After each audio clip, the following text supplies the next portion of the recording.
Hi friends, my name is Jess and welcome back to my channel, Books Past Bedtime. Today we're going to be doing a super fun video that I actually was inspired to do by my friend Haley, and she's actually done a lot of these videos before where she takes an author's backlist, she reads it all, and she ranks it, and I really love her series. Haley's so creative. Definitely subscribe to her channel, but I wanted to kind of put my own spin on these videos, do them with my own thoughts and opinions. So that's what we are doing today. We are going to be taking a look at Mr. Riley Sager, king of the thrillers, and all of his backlist and discussing it today. At the end, I'm going to give you my own personal ranking, but I feel like some of you probably know what my ranking is already, so definitely guess it in the comments below before you watch the rest of this video and see if you get it right. Alright, starting out, if you didn't know, this is what Mr. Riley Sager looks like. Riley Sager has written 5 thrillers, and we will be discussing all 5 of them today. I am just gonna talk about the books in publication order, and then in the second part, I will share my thoughts and my ranking. So the first book Riley Sager published was Final Girls. This was his debut thriller, if I'm not wrong. It follows our main character who survived a horrific incident where she was the only survivor, so she is dubbed a final girl. And there are a number of final girls out there. It basically means any person who survived a horrific incident and was the only one left standing. And so she has a lot of trauma and things to deal with, so she's kind of like a fragile person. But then she invites this friend to come stay with them. Things start to go south because this friend is not exactly who our main character believed her to be. This one is very twisty, definitely takes inspiration from like those classic horror slasher fics, and this book was fairly well received for a debut novel. The next book to be released was The Last Time I Lied, and this is a thriller set at a summer camp. It follows our main character Emma, and Emma 13 years or so ago was a camper at Camp Nightingale, and something really tragic happened at Camp Nightingale. All of her cabin mates actually disappeared. Now Emma harbors a lot of guilt over this, survivor's guilt, and also guilt because she feels like she had something to do with them disappearing, and we as readers don't really know what that is at first. And Emma processes her grief and guilt by creating these paintings. She's a painter by trade, and she always paints the girls and then she covers them with trees. She's done this for quite a while, but now no inspiration is striking her. She's kind of stuck in her career. She's at an impasse, but then she's actually approached by the owner of Camp Nightingale.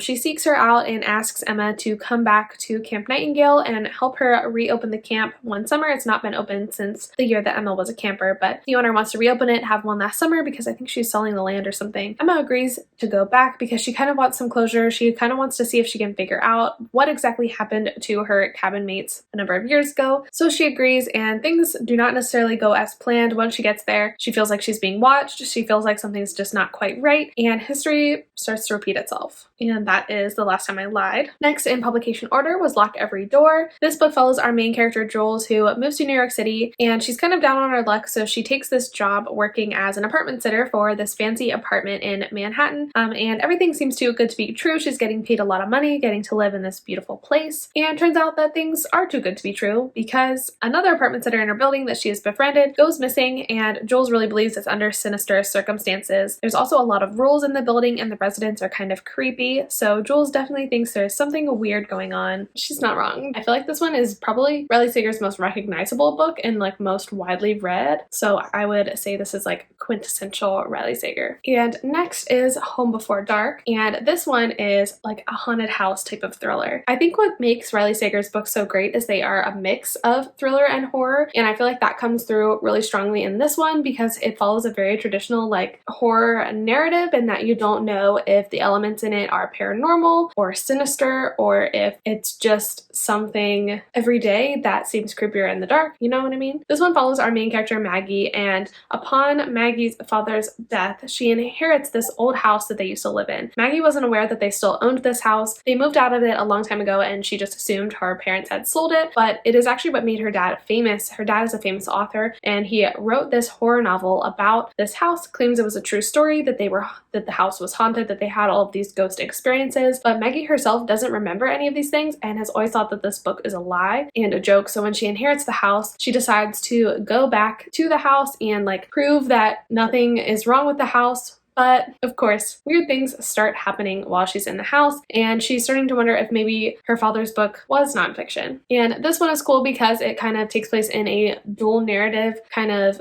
style. So on the one hand, we're reading Maggie's story in real time, but we are also in between getting snippets of her father's book and what happened in the past. So it's definitely very interesting, and I loved the like paranormal elements. This is probably the only one that's ever actually scared me, so there's that. But I feel like this one is the most like widely loved Sager. And then Riley Sager's most recent release is Survive the Night, and this is a love story to like 80s and 90s music and 80s and 90s slasher horror films and just 80s and 90s culture in general. You feel like you're in like a 90s horror movie while you're reading this book. It's so atmospheric and lovely. In it, we are following Charlie, and Charlie is very messed up and upset. Her college roommate that she's lived with her whole time in college was recently murdered on the campus, and Charlie feels a lot of like survivor's guilt and also just regular guilt because she feels like she had something to do with it, and she's really struggling and having a hard time, so much so that she decides that she needs to drop out of school and go home for a while. She has this need to get there to go home immediately, and so she puts up a notice on the ride board at school that she needs a ride home, and if anyone's going her way to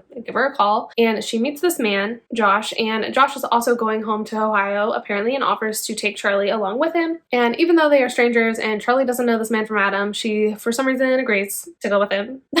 And that's the best part about this thriller though, is you think you know what's going to happen, but you absolutely do not know what's going to happen. So many twists and turns, it will keep you guessing and like shocked until the very end, and definitely a strong new installment in Riley Sager's, keep thinking of the word discography, but that's for music.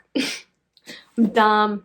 Anyway, let's move on to the ranking portion and my thoughts on all of these books. Starting off in order, my least favorite Riley Sager book is definitely Final Girls. I gave this one 2 stars and overall did not enjoy it. I thought it was very predictable in a bad way, because sometimes predictability doesn't necessarily make me rate a book low, but for this one I just couldn't get into it. I also just didn't think it was very well written or very believable, like within the context of the story. I felt it was a little bit goofy, like what happened, and a little bit stupid. This was not my favorite by far, even though it was the first one that I read, and so I'm glad I continued reading because this is the only Riley Sager that I didn't really like. Next in my rating, maybe shockingly, is Home Before Dark. Now I gave this book 4 stars. I really loved it, but I just didn't love it quite as much as some of his other ones. My main complaint with this one is that I felt like the dual narrative was kind of repetitive. It was almost like parallel things were happening in both timelines, so I felt like this book could have been like 50% shorter and said the same thing. Also, I didn't love the twist at the end. It was a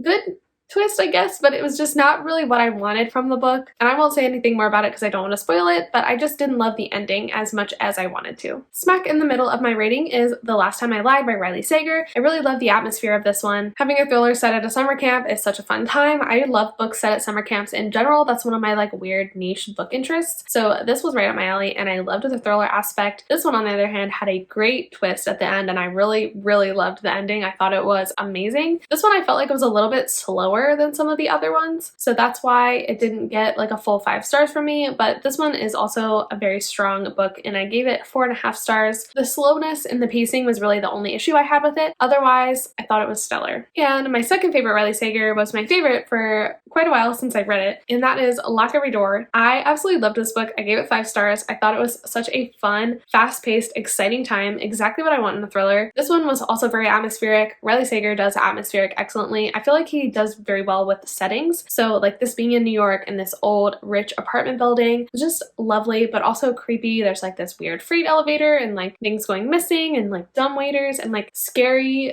he like is good at making like ordinary things scary, which I think is really cool. I absolutely loved this book. I also really loved the twist ending, which is very polarizing because a lot of people don't like the twist at the end of this book. If you don't like this book, that's most likely why, because the rest of it's really good. And I personally loved the twist. I was like, oh my god, where did that come from? But in a good way. I absolutely loved this one. This one is a 5-star book for me and such a fun time. Honestly, this is the one I think I would recommend to start with for Riley Sager because I feel like you get a taste of what he's really good at. You get a taste of the atmospheric. You get a taste of the, is it paranormal? Is it sci-fi? Is it just ordinary life or ordinary people being creepy? I feel like that's really prevalent in this one, which I feel like Riley Sager does in all of his books, but I feel like it's like done the best in this one. And it's just like a fun-paced, fast time, and I feel like you can really get a taste for his writing style and what he does well in this book. So I would recommend, if you're like looking for a place to start, this is a good one. And then finally, my new favorite is actually Survive the Night. I had such a fun time with this one. Again, the atmosphere, immaculate, so well done. You just really feel like you're in a 90s slasher fic in the best possible way. The twists in this one were unmatched. There was just twist after twist after twist, but they were all like just made it even better and even better and even better. Like, it was so good. I loved it so much. And when this one was first announced, it definitely gave me No Exit by Taylor Adams vibes, but I feel like they're both very different books. You still are kind of getting like the isolated, trapped with a killer kind of setting, which is fun. I love that in a thriller, so this one was definitely had the formula to win me over. But I just loved this one. It was very compulsively readable, and it kept me on my toes the entire time. As soon as I thought I had it figured out, I figured out that I didn't have it figured out, and it was just great. I absolutely loved it. It surprised me until the very end, and I really loved the ending. It was so good. This one is by far my favorite. Honestly, you could start here if you wanted because it's so good, but yeah. Alright, so that is my ranking, minus Final Girls at the bottom, which I don't own because I don't like it. And yeah, that is my definitive guide to reading Riley Sager and my own personal thoughts and rankings. Thank you so much for watching this video. I hope you enjoyed it. Let me know down below what your favorite Riley Sager is, or if you haven't read him yet, which one you would like to read first. Would love to know. Let me know also if you would like to see me do like similar videos like this and what authors you'd like to see me tackle, because I think this would be fun and I definitely would like to do that in the future. But yeah, thanks Haley for letting me steal your video idea. But yeah, that's pretty much it. All books are linked in the description down below. Definitely buy through my link. I get a little affiliate income and it would be really helpful to me and my channel. And you can also follow me on Instagram and Twitter if you would like to. Don't forget to like and subscribe, and I'll see you in the next one. Bye!